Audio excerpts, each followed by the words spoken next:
আসসালামু আলাইকুম। দেখতে পাচ্ছেন ডাক, টেলিযোগাযোগ ও তথ্য প্রযুক্তি মন্ত্রণালয়ের আওতায় তথ্য ও যোগাযোগ প্রযুক্তি বিভাগে একটি নিয়োগ বিজ্ঞপ্তি দেওয়া হয়েছে। এখানে বাংলাদেশের সকল জেলা থেকে নারী এবং পুরুষ উভয়ই আবেদন করতে পারবেন।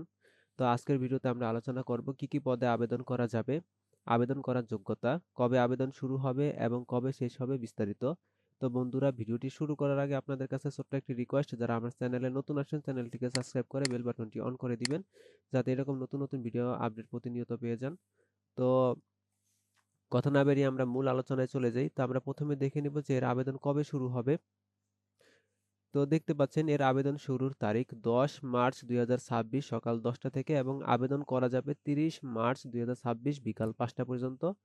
এবং আবেদন করার জন্য একটি ছবির প্রয়োজন পড়বে। ছবির সাইজ হবে 300 গুণন 300 পিক্সেল এবং একটি স্বাক্ষরের প্রয়োজন পড়বে। স্বাক্ষরের সাইজ হবে 300 গুণন 80 পিক্সেল। আর আবেদন করার জন্য একটি লিংক দেওয়া আছে। এই লিংকে প্রবেশ করে আপনাদের আবেদন করতে হবে। তো আপনাদের সুবিধার্থে আমি ভিডিও ডেসক্রিপশনে লিংকটি দিয়ে দিব। সেখান থেকে আপনারা আবেদনটি করে নিবেন। তো আমরা এখন দেখে নিব যে কি কি পদে আবেদন করা যাবে।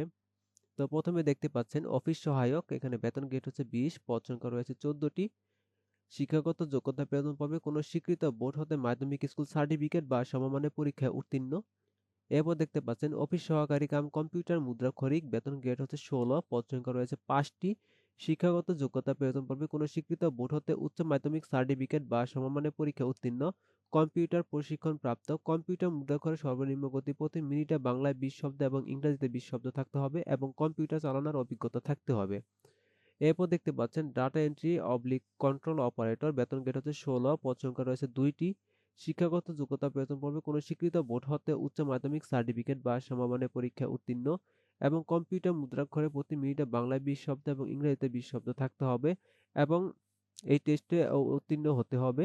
এরপর দেখতে পাচ্ছেন ক্যাশিয়ার, বেতন গ্রেড হচ্ছে 14, পদ সংখ্যা রয়েছে 1টি। শিক্ষাগত যোগ্যতার প্রয়োজন পড়বে কোনো স্বীকৃত বিশ্ববিদ্যালয় হতে বাণিজ্য বিভাগে স্নাতক ডিগ্রি, কম্পিউটার চালানোর দক্ষতা থাকতে হবে এবং কম্পিউটারে ওয়ার্ড প্রসেসিং সহ কম্পিউটার চালানোর দক্ষতা ও অভিজ্ঞতা থাকতে হবে।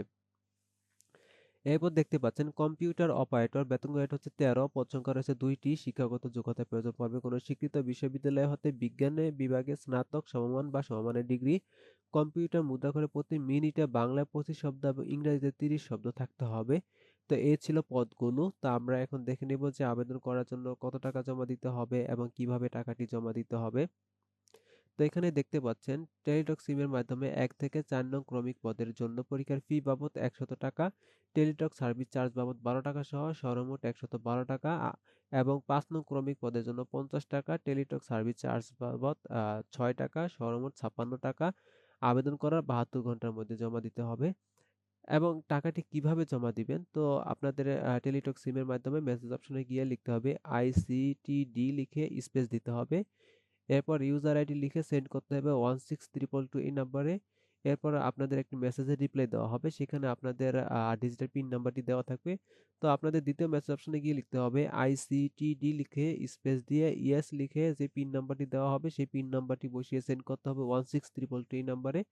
এরপর আপনাদের এরকম একটি মেসেজের রিপ্লাই দেওয়া হবে। সেখানে আপনাদের ইউজার আইডি এবং পাসওয়ার্ড দেওয়া থাকবে, সেটি আপনাদের সংরক্ষণ করে রাখতে হবে।